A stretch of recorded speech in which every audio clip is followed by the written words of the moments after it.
ಇಂದಿನ ನರೇಗಾ ಕಾಯ್ದೆನಲ್ಲಿ ಕೇಂದ್ರ ಸರ್ಕಾರನೇ ಪೂರ್ಣ ಕೊಡ್ತಿತ್ತು.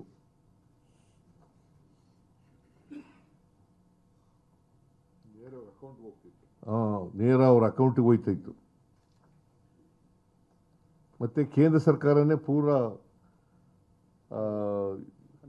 100% ಕೇಂದ್ರ ಸರ್ಕಾರನೇ ಭರಿಸ್ತಾ ಇತ್ತು. ಈಗೇನು ಮಾಡಿದ್ದಾರೆ ಅಂತಂದರೆ, ಕೇಂದ್ರ ಸರ್ಕಾರ 60%, ರಾಜ್ಯ ಸರ್ಕಾರ 40% ಕೊಡಬೇಕು ಅಂತ ಮಾಡಿಬಿಟ್ಟಿದ್ದಾರೆ.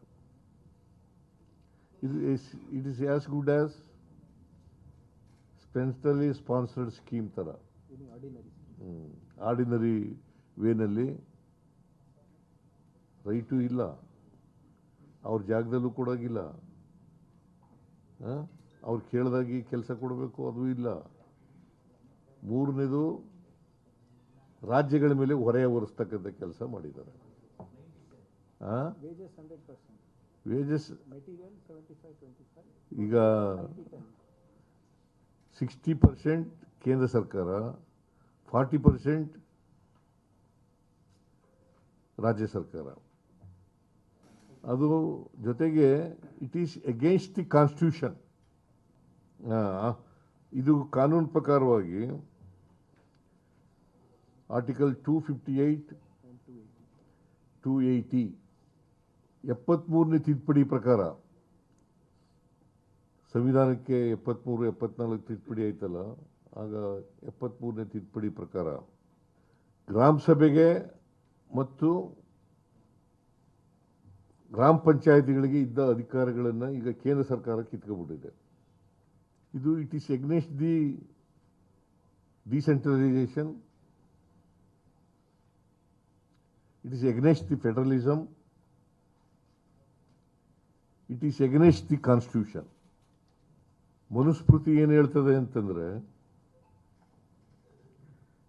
ಮಹಿಳೆಯರಿಗೆ, ದಲಿತರಿಗೆ, ಶೂದ್ರರ ಕೈಯಲ್ಲಿ ಹಣ ಇರಬಾರ್ದು. ಮನುಸ್ಮೃತಿ ಏನು ಹೇಳ್ತದೆ ಅಂತಂದರೆ, ನಿಮಗೆಲ್ಲ ಗೊತ್ತಿದೆ ಅಂತ ಅನ್ಕೊಂಡಿದ್ದೀನಿ ನಾನು. ಮಹಿಳೆಯರಿಗೆ, ದಲಿತರಿಗೆ, ಶೂದ್ರರಿಗೆ ಅವ್ರ ಕೈಯಲ್ಲಿ ಹಣ ಇರಬಾರ್ದು, ಸ್ವಾಭಿಮಾನದಿಂದ ಬದುಕಬಾರದು. ಅವರು ಸಂಪೂರ್ಣ ಸೇವಕರಾಗಿರಬೇಕು. ಈ ಮನುಸ್ಮೃತಿಯಿಂದ ಪ್ರೇರಣೆ ಪಡೆದಿರೋರು ಯಾರು? RSS. ಅವರು ಮಾರ್ಗದರ್ಶಕರು, BJP ಸರ್ಕಾರಕ್ಕೆ ಮಾರ್ಗದರ್ಶಕರು ಅವರು. ಅಂದರೆ ಹಳ್ಳಿ ಅಧಿಕಾರನ ಕಿತ್ಕೊಳ್ಳೋದು, ದಿಲ್ಲಿನಲ್ಲಿ ಇಟ್ಕೊಳ್ಳೋದು.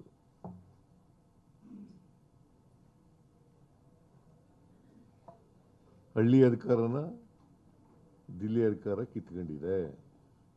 ಆಮೇಲೆ ಹೇಗೆ ದುಷ್ಪರಿಣಾಮಗಳಾಗ್ತವೆ ಅಂತಕ್ಕನ್ನೋದನ್ನು ನೀವು ದಯಮಾಡಿ ಇದನ್ನು ಯಾಕೆ ಎಲ್ಲ ಜನಗಳಿಗೆ ಗೊತ್ತಾಗಬೇಕು. ಈ ಕಾಯ್ದೆಯಿಂದ ದುಷ್ಪರಿಣಾಮಗಳು ಏನಾಗ್ತಾ ಇದ್ದಾವೆ. ಈ VB ಜಿ ರಾಮ್ಜಿ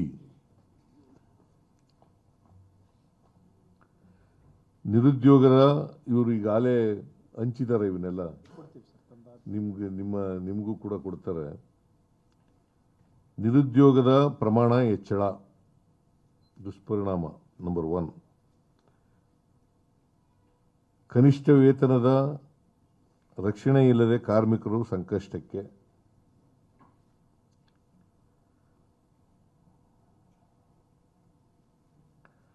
ಕಾರ್ಮಿಕರ ಶೋಷಣೆ ಮತ್ತು ಒತ್ತಡ ಹೆಚ್ಚಳ.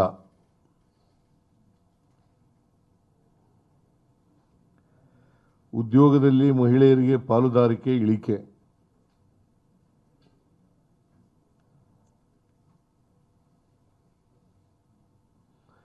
ಇದರಿಂದ ದಲಿತ ಮತ್ತು ಆದಿವಾಸಿ ಕುಟುಂಬಗಳ ಮೇಲೆ ಅಧಿಕ ಒತ್ತಡ ಸೃಷ್ಟಿ. ಇದರಿಂದ ಬಲವಂತದ ವಲಸೆ ಆಗುತ್ತೆ. ಗ್ರಾಮೀಣ ಜೀವನೋಪಾಯಗಳ ಕುಸಿತ.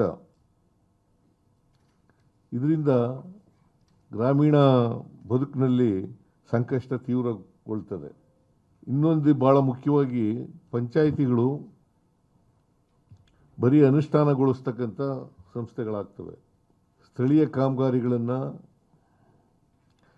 ನಿರ್ಧಾರ ಮಾಡ್ತಕ್ಕಂಥ ಅಧಿಕಾರ ಇಲ್ಲ ಪಂಚಾಯಿತಿಗಳಿಗೆ. ಗ್ರಾಮೀಣ ಆಸ್ತಿಗಳನ್ನು ಮಾಡತಕ್ಕಂಥ ಬೇಡಿಕೆ ಇಡುವುದು ಅಸಾಧ್ಯ. ಆಮೇಲೆ ಈ ಮನ್ರೇಗಾ ಯೋಜನೆಯಲ್ಲಿ ಸ್ಥಳೀಯ ಆಸ್ತಿಗಳನ್ನು ನಿರ್ಮಾಣ ಮಾಡೋದು ಇತ್ತು.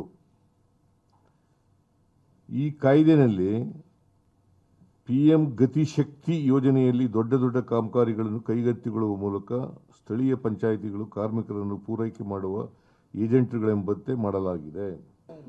ಕಾಂಟ್ರಾಕ್ಟರ್ನ ಪದನೇ ಇರ್ತಿರಲಿಲ್ಲ, ನೇರವಾಗಿ ಅವರ ಅಕೌಂಟಿಗೆ ದುಡ್ಡು ಹೋಯ್ತಿತ್ತು.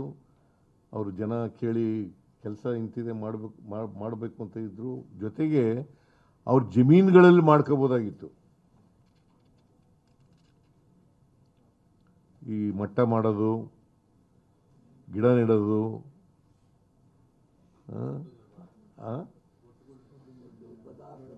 ಬದು ಹಾಕೋದು, ಹೋಂಡ ನಿರ್ಮಾಣ ಮಾಡೋದು, ಇವೆಲ್ಲ ಕೆಲಸಗಳನ್ನೆಲ್ಲ ಅವ್ರವ್ರ ಜಮೀನುಗಳಲ್ಲೇ ಮಾಡಲಿಕ್ಕೆ ಅನುಕೂಲ ಆಗ್ತಿತ್ತು. ಈಗ ನೋಟಿಫಿಕೇಶನ್ ಮಾಡ್ತಾರೆ ಇಂಥ ಕಡೆ ಮಾಡಬೇಕು ಅಂತ. ರಾಜ್ಯ ಸರ್ಕಾರ ಬೇಡಿಕೆ ಏನಿಟ್ಟಿದೆ ಅಂತಂದರೆ, ಈ VBG ರಾಮ್ಜಿ ಯೋಜನೆಯನ್ನು ಸಂಪೂರ್ಣವಾಗಿ ರದ್ದು ಮಾಡಬೇಕು.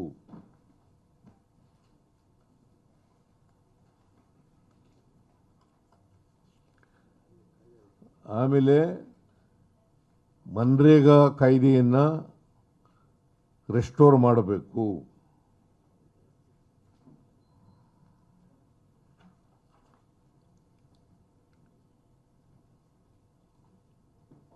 ಬಡವರ, ದಲಿತರ, ಮಹಿಳೆಯರ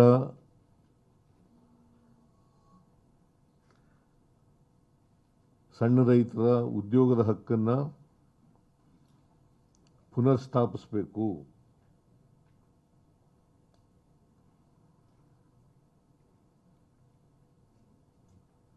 ಆಮೇಲೆ ಪಂಚಾಯಿತಿಗಳ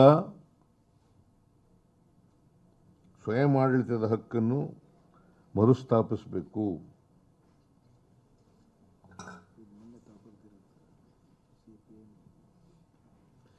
ನಾನು ಕೊನೆಯಲ್ಲಿ ಏನು ಅರ್ಜಿ ಮಾಡಿದ್ದೀನಿ ಅಂತಕ್ಕಂಥದ್ದನ್ನು ಹೇಳ್ಬಿಡ್ತೀನಿ. ಪ್ರೈಮ್ ಮಿನಿಸ್ಟರ್ಗೆ ಬರೆದಿರ್ತಕ್ಕಂಥ ಲೆಟರ್ನಲ್ಲಿ, in light of the above, I urge your personal intervention to suspend the implementation of the VBG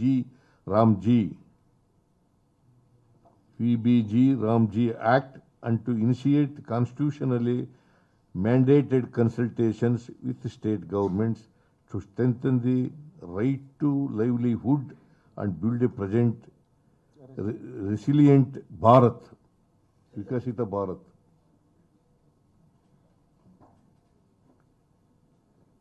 ಸದೃಢವಾದಂಥ ಭಾರತವನ್ನು ನಿರ್ಮಾಣ ಮಾಡಬೇಕು ಅಂತೇಳಿ ನಾನು ಪ್ರೈಮ್ ಮಿನಿಸ್ಟ್ರಿಗೆ ಬರೆದಿರ್ತಕ್ಕಂಥ ಜೊತೆಗೆ ನಾವು ಯಾರ ಜೊತೆಲೂ ಪಂಚಾಯತಿ ಸಮಾಲೋಚನೆ ಮಾಡಿಲ್ಲ ರಾಜ್ಯಗಳಲ್ಲಿ.